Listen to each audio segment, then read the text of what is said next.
Hi guys, so we just got back from the church and I wanted to share something with you from today's reading. It was quite interesting because I thought, wow, how true is that and how true is that for network marketing? Right, so the reading went along the lines where there was this blind beggar and he found out that Jesus is actually crossing where he is across the road, and he starts shouting, for Jesus, and everybody's saying, "Shut up! What are you doing? You're just a beggar. You just, whatever." But he keeps shouting even louder. So Jesus hears him and he says, "Send him over here." So he comes to Jesus, and Jesus says, "What do you want?" And he says, "Obviously, I want to see." So Jesus says, "Well, your faith has saved you," and he makes him see, and off he goes, etc. Happy days, right? But there's a lot of important lessons in this. Actually, there's four important lessons there.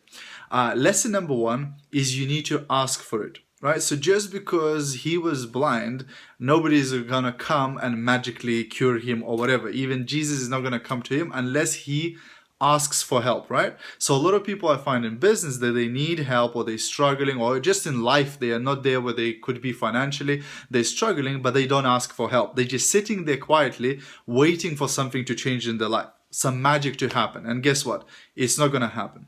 Lesson number two there, even though he was blind, etc., Jesus didn't go to him. He said, "Send him over here, tell him to come to me," right?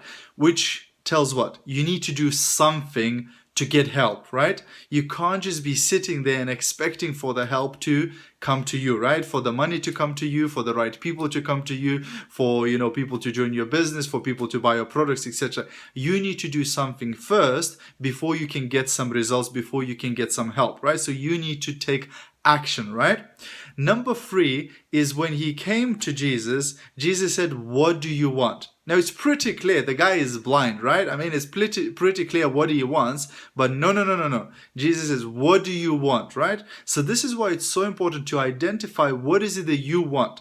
Just because you're short on money in life doesn't mean that all of a sudden the money will appear in your life. Or just because you're not confident enough that all of a sudden you'll become confident, right? You need to sit down and write down your goals. Identify what is it exactly you want. Because once you've written it down, then your mind or your subconscious can go and work on it. It can go and try and get it for you. Because unless you identify, it's not going to happen. And the last lesson, number four, is he said your belief or your faith have saved you, right?